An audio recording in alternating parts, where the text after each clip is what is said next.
शास्त्र के विरुद्ध साधना करवा के इनको दोषी बना रहे हैं, जिसके कारण कोई भूत बना, कोई प्रेत बना, फिर 84 में चक्कर काटे। तो रावण ने भक्ति भी की, लेकिन वह भक्ति शास्त्र विरुद्ध होने से उसको कोई लाभ नहीं हुआ।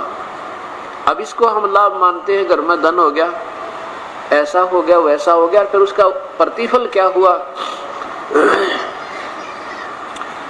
तो यहां परमात्मा कहते हैं कि पूर्ण संत मिले बिना, इसी बात का पवित्र गीता जी गवाही देती है। गीता बोलने वाला भगवान अंत में कह देता है, कर्णन उस परम पिता के बारे में मैं नहीं जानता भक्ति, वो तो कोई संत बतावेगा जो उसका सच्चा संदेश वाहक आएगा। और इसी का प्रमाण चारों वेद देते हैं।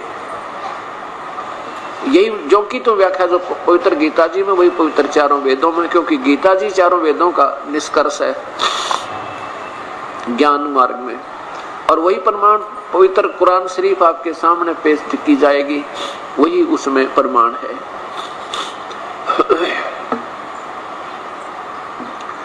तो कहने का भाव ये है कि वो परम संत ना मिलने से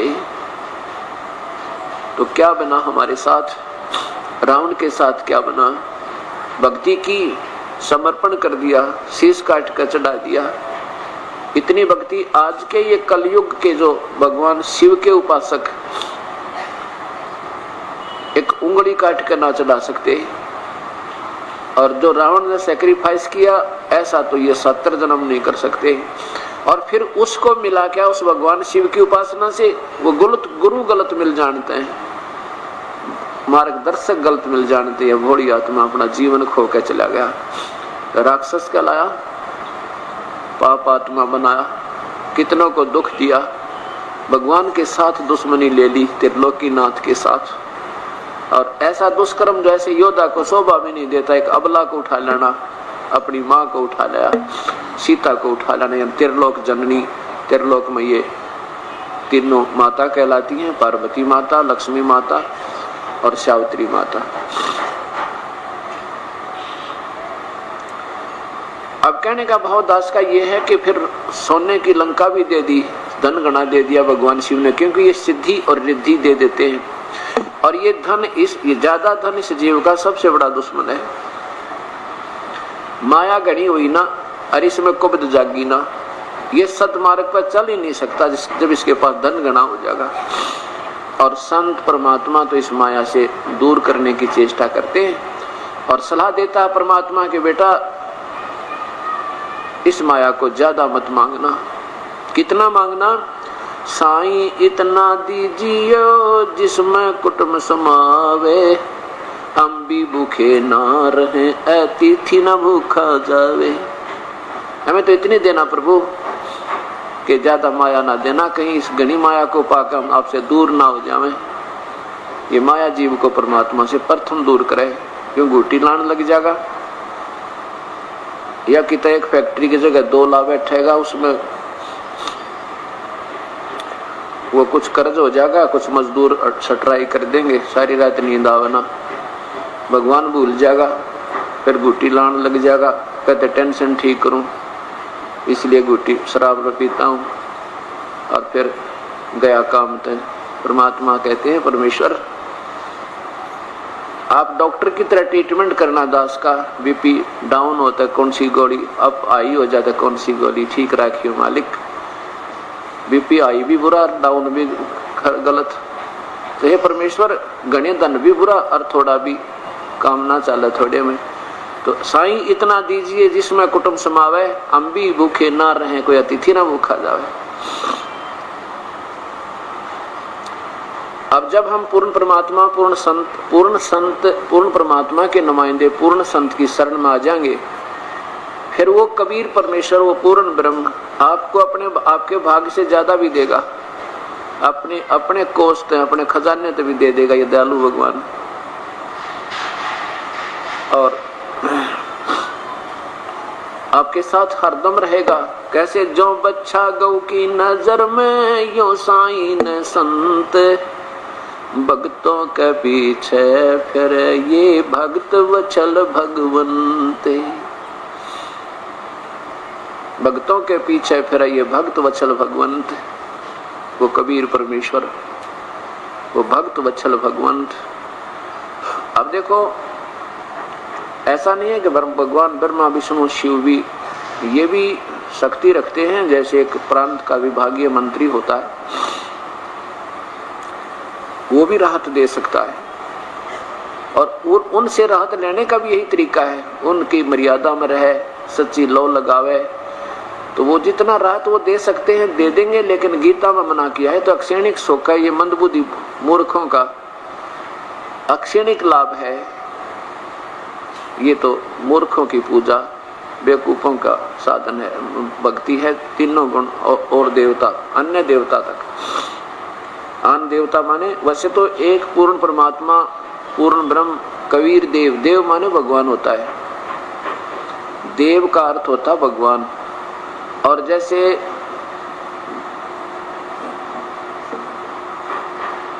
हर एक देव में शक्ति होती है।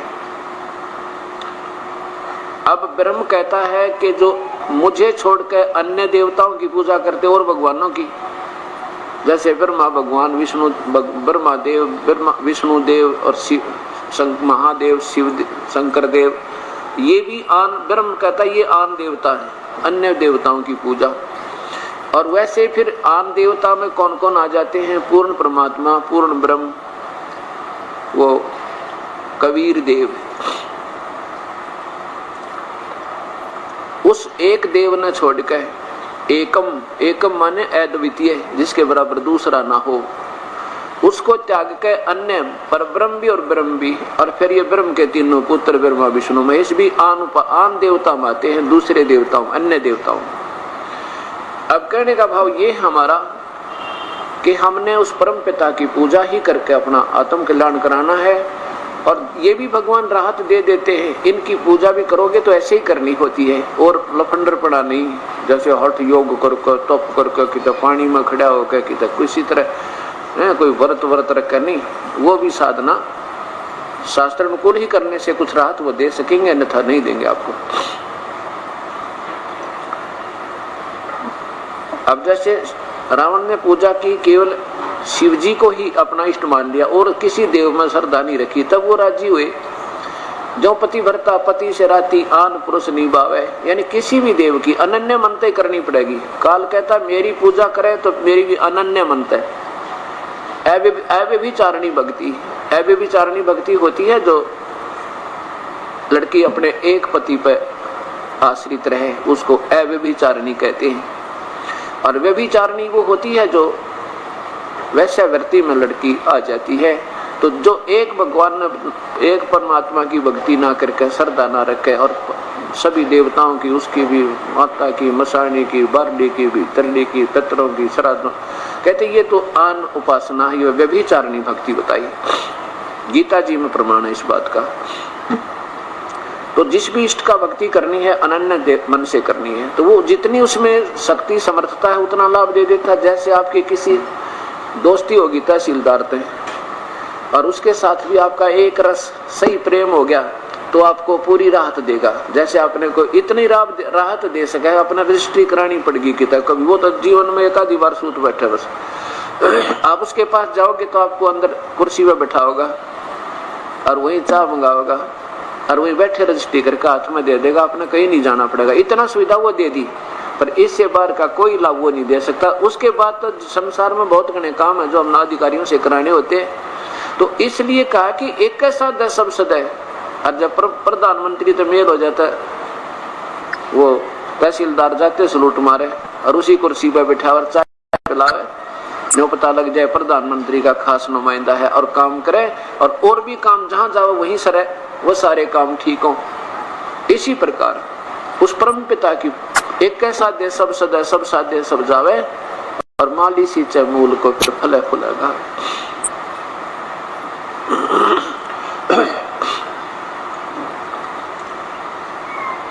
ऐसे क्या बताते हैं परमात्मा के साईं इतना दीजिए जिसमें कुटुंब समावे, अम्बी भूखे ना रहे अतिथि ना भूखा जावे। कबीर परमेश्वर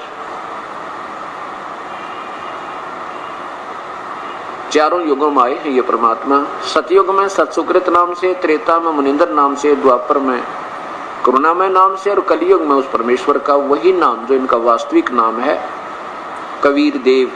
हम उसे कबीर साहिब कहने लगे। कबीर साहिब, कबीर साहिब कहो, कबीर देव कहो, कबीर भगवान कहो, कबीर अग्नि कहो, कबीर पुरुष कहो, पुरुष कबीर पुरुष, कबीर भगवान,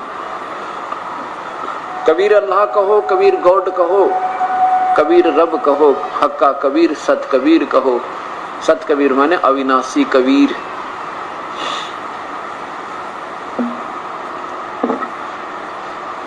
तो वो परमेश्वर चारों युगों में आते हैं। कलयुग में उनका कबीर नाम अर्थात कबीर चलेगा। जब वो परमात्मा जिस युग में भी आते हैं अपने सतभक्ति का सत संदेश देते हैं, जैसा परसों आपको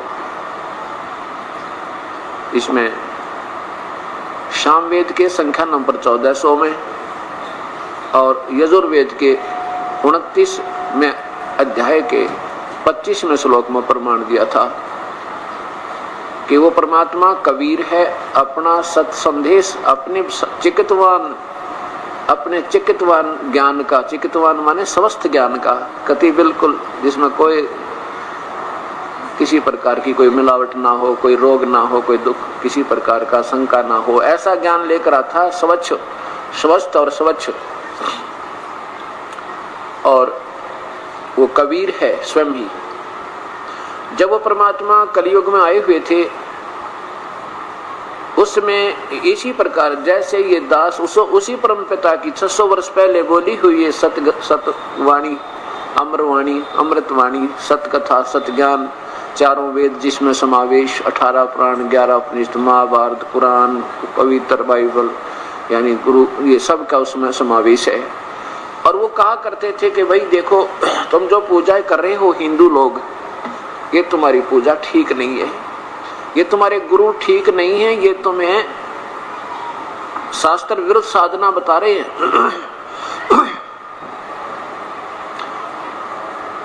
तुम जो आन देवताओं की पूजा करते हो, ब्रह्मा विष्णु महेश तक की जो पूजा करते हो, ये तुम्हारी गीता में मना है।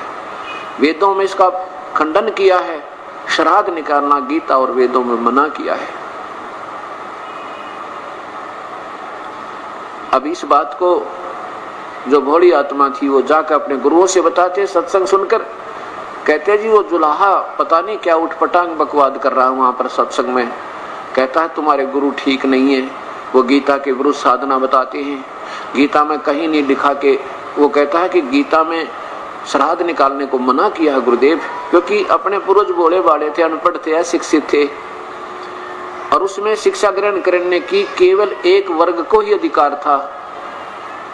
शिक्षा ग्रहण करने का एक ही वर्ग को अधिकार था, वो ब्राह्मण कहलाते थे और दूसरी जाति वाले ना शिक्षा ग्रहण कर सकते थे और ना कोई वेद शास्त्र पढ़ सकते थे। उनको गुरु कहते थे, गुरु पढ़ावे और तुम सुनो।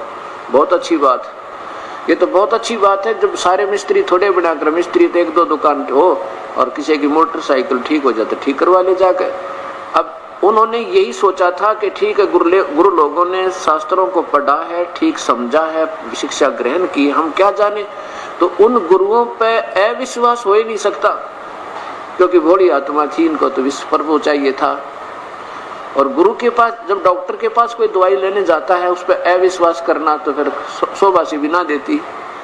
मरीज तो कर ही नहीं सकता अविश्वास, क्योंकि उसको तो अपना दुख निवारण होना चाहिए, कोई कर दे और उसकी हर बात को स्वीकार करेगा। अब उन नीम हकीम ने देखना था, तो इसकी मृत्यु का कारण बन रहा है, इसको गलत दवाई देकर। तो उन गुरुओं ने सोचना था तुम अपने स्वार्थ की खातिर के लिए और इनको शास्त्र विरुद्ध साधना क्यों दे रहे हो। अब जब वो जाकर बताते कि गीता में कहीं नहीं लिखा, वो कहते कि गुरु लोग बताते कि झूठ बोल रहा है, वो क्या जाने।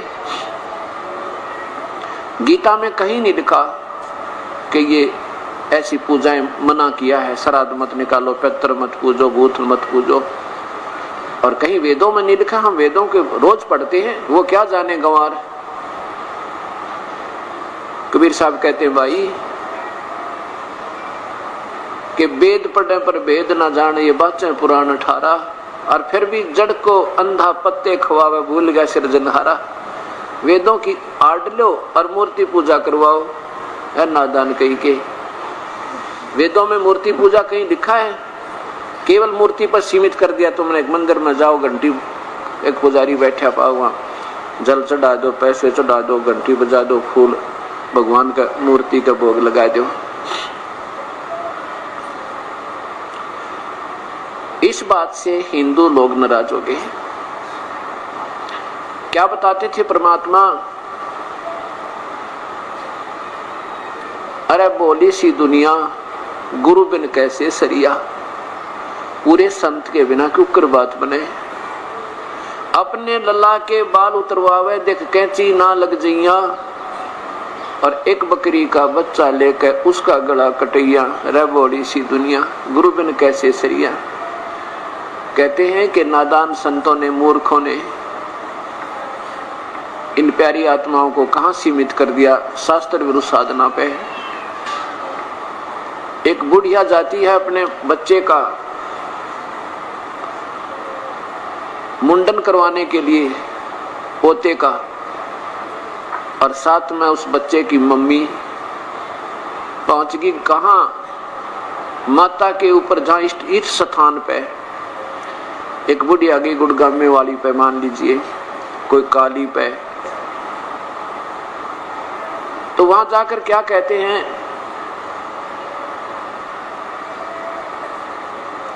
कि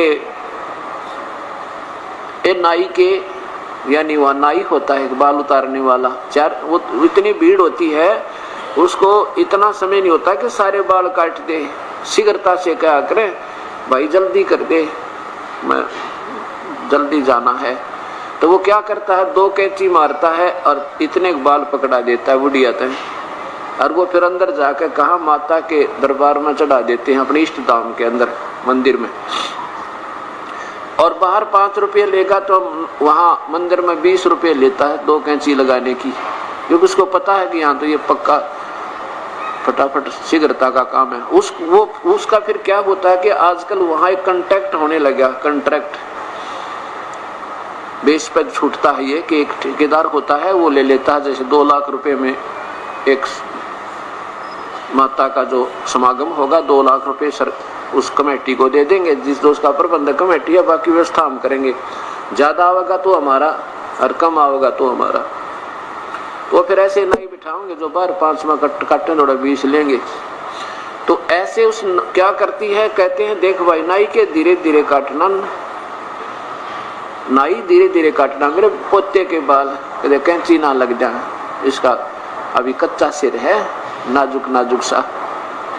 और फिर साथ में प्यार करती है, देख रहे छेद छेद करना मेरे बेटे पोते का। अब फिर कहते हैं एक बकरी का बच्चा लेके है और उसका गला कटैया। रे बड़ी सी दुनिया, अपने बच्चे की खैर के लिए, अपने बच्चे की सुरक्षा के लिए, और दूसरे की गर्दन कटवा देना, ये कौन से सिद्धांत शास्त्र भगवान में लिखा है, भगवान के शास्त्र में लिखा है? ये कभी सुख नहीं, महा दुख का कारण बनेगा। और इसका निमित्त वो मूर्ख लोग संत हैं जिन्हें आप ज्ञान नहीं, तुम कहां इस नरक में धकेल रहे हो बोली आत्माओं को। परमात्मा कहे कुछ सोचो दिमाग से, अपने बच्चे ने तो इतना प्यार करे और दूसरे के बच्चे का गला कटवावे। जैसा दर्द आपना हो ऐसा जान बनाने। अब जैसे कुत्ते का लठ मार दे, गली में बैठा हो और पीछे को तेरा ठोक देता है, फिर देखे के आलो। कहते हैं जैसा दर्द उसका हो ऐसा अपना समझ भाई, फिर इच्छा नहीं होगी बिल्कुल बुरे कर्म करने की। हम ये सोच लेते हम जो कर रहे हैं ठीक है, अपने ऊपर कोई आपत्ति नहीं होगी। यही अनजानपना हटाने के लिए सत्संग और सद ग्रंथों के पठन पाठन की और सत्संग श्रवण की संतों ने बहुत ही जो ना जोर देकर समर्थन किया है। इसकी हमें यहाँ सत्संग सुनने के लिए बात बताई, वचन कहे, तो हमने इनको अनुसरण करना चाहिए। अब वो क्या करता है, जो बाल ले रहा है, बाल मंदिर में बाल चढ़ा दिए, पुजारी उसको क्या करता है कि बोरी में डालता रहता है, उठा उठा कर सारे बालों को जो बच्चों के उतरवाए हैं। और श्याम ने कितना कुरुड़ियां यानी कितना या तो गंदे नाले में ठोकेगा उसने, या कितना बाहर जंगल में डाला होगा। अब देखो, अब हम तो प्रसन्न हो गए कि हमने बाल उतार दिए, चढ़ा दिए देवी के। अब देवी उन बालों का क्या करेगी और के वो पुजारी करेगा? कौन से बैंक में जमा वो करान के ना कि डिपॉजिट करा दे, या कि और काम आन के ना मतलब कि गली में ठोके। तो परमात्मा कहते हैं इन नादान साधनाओं को त्याग कर अपने बच्चों के यही बाल उतार के कितना फेंक दो। ये तो जब काटने योग्य हो जाए जब काट देना और कहीं डाल दो। इससे उस बच्चे की सुरक्षा का कोई सहयोग नहीं है, इसमें कोई इसका योगदान नहीं है। ये उन नादान संतों की बनाई हुई अटकड़ें, अपना स्वार्थ के एक बाल उतारने के बहाने जरूर जाएंगे तो 10-20 चढ़ा के भी आओगे, खाली तो को नहीं ने। और उनको डरा दिया, देखो एक ने बाल ना उतरवाए थे, उसका बेटा मर गया, फिर वो दूनी घी बन जा, ज्यादा दुखी हो जा आत्मा। सचमुच भाई कहीं एक थोड़ी सी बात के कारण बात ना बिगड़ जाए, चलिए भी पूजा कर लेते हैं। फिर क्या बताते हैं कि कच्चा पाका भोजन बना के, ये तो सब ने पता हुआ है, माता का किस्सा बनाया करें आहार, और उनको ये भी मालूम होता बनाने वाली ने कि कुत्ता न खाना है। उसको कच्चा पाका भोजन बना के माता पूजने गईया, और उस माता पे कुत्ता मुत्ता वो क्यों ना मर गईया। अरे बड़ी सी दुनिया, जिन उस मैडी पे, उस मढ़ी पे जिसने आप माता मान रहे थे, और वहां वो चढ़ा दिए, बना रखा था अपना भोजन, उसको डालते ही कुत्ते 1 सेकंड में आ लेते। वो तो लठ लेकर खड़ा होना पड़ा है कि इतना पूजा इतना डट जा। और बुढ़िया नीचे उतरी ना, कुत्ते ऊपर, उसका सारा आहार खावा माता का, और चलती आन उस पर पेशाब करें। परमात्मा कहे तुम तो इससे डरो इस पत्थर से, और वो कुत्ते उसके ऊपर मुँहते। उनकी टांग क्यों ना तोड़ दी उस माता ने जो उसमें बैठी होती थे। अब आपके कुत्ता, आपके वस्त्र पे कुत्ता मूत के दिखाइयो, जब लठ लेगा नहीं पड़ो तो उसका 2 ठोको। क्योंकि आप तो वर्तमान में हुआ कुछ भी नहीं है, जिसके भ्रम में आपको अज्ञानता में अपना जीवन खो रहे हो, जो सत भक्ति हुआ की नहीं, और फिर ये मनुष्य जीवन बर्बाद हो गया। फिर क्या बताते हैं कि जीवित बाप के ला तो झगड़ा करें। पिताजी जब वर्तमान में होते हैं, जब तो नाना बातों पे मुनमटाव भी रखे, कहे कि मानना, और जब वो मृत्यु को प्राप्त हो जाता है फिर उसके शरीर को तो फूंक दिया, और फिर लोग कहते हैं इसके फूल उठाओ, अस्थियों को गंगा में प्रवाह कर दो। परमात्मा ने कहे भाई फिर देखो, अगर तुम ऐसे पिता के ज्यादा श्रद्धालु हो तो जीवित को सुख देते। जीवित था जब उसको समय पर भोजन अच्छा बढ़िया, क्योंकि सारी उम्र बच्चा माता पिता जो है अपने बच्चों के लिए अपना जीवन निछावर कर देते हैं, और वृद्ध अवस्था में फिर वो उम्मीद रखते हैं कि बच्चे हमें कुछ तो प्यार दे दें, और उसमें हम भूल जाते हैं कि हम भी कभी बाप बनेंगे और हम भी फिर आगे बूढ़े होंगे और हमारे साथ क्या व्यवहार होगा। इसी अज्ञानता से हम एक दूसरे को पीड़ित करते रहते हैं। अब तो हम ये याद दिलाते हैं संतजन परमात्मा की प्यारी आत्माओं को कि तुम जीवित है ना, जब माता पिता उनकी खूब सेवा करो, उनके जो है हृदय को जीतो, ताकि वो सुखी खुशी खुशी अपना प्राण त्याग कर चले जाएं। अब वो मृत्यु को प्राप्त हो चुके हैं, और फिर उसको कहते हैं अस्थियों को वहां डाल के आओ। अपने हाथों आग लगा दी, काम सारा कर दिया तमाम, और फिर अस्थियों को उठा के वहां डाल के आओ। कहाँ? गंगा में। क्यों? क्यों का कोई जवाब नहीं किसी के पास। किस लिए डालते हैं? अके तो सभी डालते आए, हम तो पक्की परंपरा भाई, नहीं तो लोग समाज क्या कहेंगे। देखो अब ये फूल नहीं उठाने हमने, अगर इस भक्ति को करना है, प्रभु की मार्ग पर लगना है, तो ये वो पाखंड जितने हम पहला करते थे सब पूजाएं त्यागनी होंगी। बात रही दूसरी, जैसे आपने शहर में समस्या बताई, एक दो भक्त ने आके कि शहर में क्या होता है जी, जहां हम अपने जो मृत्यु को प्राप्त हो गया परिजन, उसको वहां सभा करते हैं तो उसकी अस्थि को हमने उठाना होता है, वो तो कहीं डालो वहां से उठा के, वो कोई बात ना, उनको उठा के आसपास किसी नहर में भाई डाल दो, कोई बात नहीं, वो तो बात हुई अलग। और उसको स्पेशल गंगा में जाकर लेके जाना, उसके लिए उसकी वहां गति करवाने जाना, पेंट भरवाना, उसके फिर श्राद्ध निकालना, ये शास्त्र विरुद्ध है। और जैसे गांव में अभी यह समस्या नहीं आई है तो बिल्कुल नहीं भूल के भी देखा उन फूलों को कितना पड़े रहे, चीज थी वह जा चुकी, हमारे पिताजी जो आत्मा थी वो गई, वो किसी कर्म आधार पर कहीं दूसरे स्थान पर उसने अपना जन्म पा लिया होगा, और पीछे तुम उनके श्राद्धों में और ना जाने के काम करें जा, वो गुरु लोग फिर बाद में हमारे को ठगते रहते हैं, अनजान गुरु लोग, वो गुरु भी नहीं कह सकते उनको वैसे तो, लेकिन अब इस भाव से कहना भी पड़ता है। उसी परिभाषा को समझाने के लिए, उनके गुणों से परिचित कराने के लिए गुरु क्या होते हैं, और जो गुरु नहीं है उनको भी गुरु कहते हुए भी वो गुरुओं वाले काम नहीं करते। फिर क्या बताते हैं कि जीवित बाप के लट्ठम लट्ठा मुए गंग पुचैया, और फिर आवे आसोज का महीना, फिर कौआ बाप बनैया, क्योंकि फिर आसोज में वो श्राद्ध निकालने का समय आता है, फिर कौआ बाप बनाया, पहले तो उसके पिंड भरवाओ, पहले तो उसके 13वीं करो, फिर महीने करो, फिर वर्षी करो, और वर्षी के बाद फिर शुरू हो जाए श्राद्ध। और श्राद्ध जब निकालते हैं, जब कहते हैं ना सबसे पहले ऊपर डाल दो, ऊपर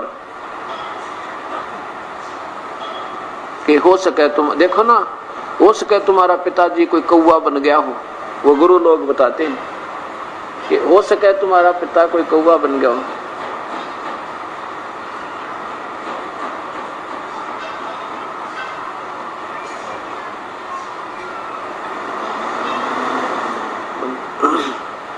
पानी चेक कर।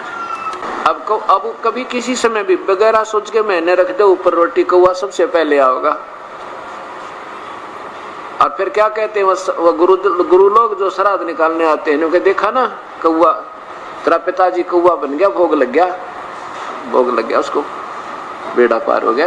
अब परमात्मा ये कहते हैं कबीर साहब, देखो नादानो, जब आपके पिताजी जीवित थे, दिन में 2-2, 3-3 बार रोटी खाते थे, कई बार दूध चाय पिया करते थे, पानी पीते थे। अब आपने सारे वर्ष में एक दिन, जिस दिन उसकी मृत्यु हुई थी वो सेलेक्ट कर लिया, वो अष्टमी या छठी या सप्तमी, और एक दिन खाना खिला भी दिया पिताजी, तो बड़ी बात कर लो कौवा बनने के बाद। फिर 364 दिन वो कौवा के खाओगा आपका पिताजी? कभी नहीं सोच सकते हम। क्यों नहीं सोचते? क्योंकि हम भावुक बने। देखो भावुकता भी ठीक ठिकाना, जो सही स्थान पर उस भावुकता का प्रयोग करेंगे तो लाभ होगा। अगर आम के स्थान पर बबूल बीज कर उतनी श्रद्धा रखें, उसकी इतनी सेवा करें, उसी प्रकार उस पर आश्रित रहें, तो वो जिसके लिए आप श्रद्धा कर रहे हो और उसमें लगन लगाई है, उसका लाभ ना होने से लाभ नहीं होगा, जिसके कारण वो व्यर्थ प्रयत्न रहा।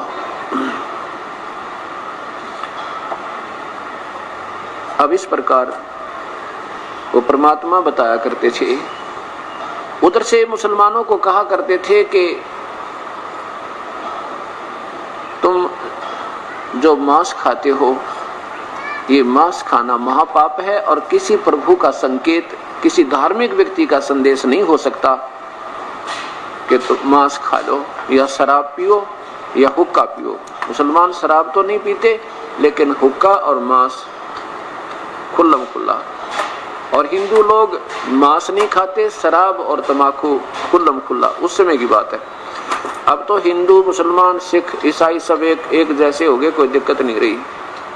मांस भी खावें, शराब भी पीते हैं, हुक्का बीड़ी सिगरेट फीम सब चरस परस सारे डंगे लगे। क्यों लगे? क्योंकि हम भक्ति से दूर हो गए, संतों का ज्ञान हमारे हृदय में पहुंचा नहीं। और जो संत सत्संग करते हैं और बताते भी यही बातें हैं, चोरी ना करो, ठगी ना करो, हुक्का मत पियो, शराब मत पियो, मांस मत खाओ, क्योंकि उनकी शब्द में शक्ति नहीं, और जिसके कारण उनके अनुयायियों का वो विकार छूट नहीं सकते। इसलिए संतों की भी आजकल जैसे संतों की कमी नहीं, श्रोताओं की कमी नहीं, जनसंख्या बहुत वहां पर विकार जो कहते हैं उनमें, क्योंकि उन संतों के शब्द में शक्ति नहीं है, वो परमात्मा से योग युक्त नहीं है। योग युक्त होना होता है कनेक्टेड विद गॉड, परमात्मा से जो संबंधित हो चुके हैं, जुड़ चुके हैं, और उनमें फिर उस ईश्वरीय शक्ति आती है और उनके माध्यम से वो शब्द शक्ति आगे काम करे, उसकी निराकार शक्ति प्रभु की। परमात्मा आकार है, उसकी शक्ति निराकार है। जैसे रसोई में छौंक लग गए, रसोई में छौंक लगता है तो वो आकार वस्तु रसोई में है और उसका गुण वो निराकार शक्ति पहुंच गई, तीसरे कमरे में छीकम छीक करे। ऐसे वो परमात्मा जब हम उसके रेंज में आ जाते हैं, कनेक्शन में आ जाते हैं, तो वो वही पावर आकर उसी काम करती है। ऐसे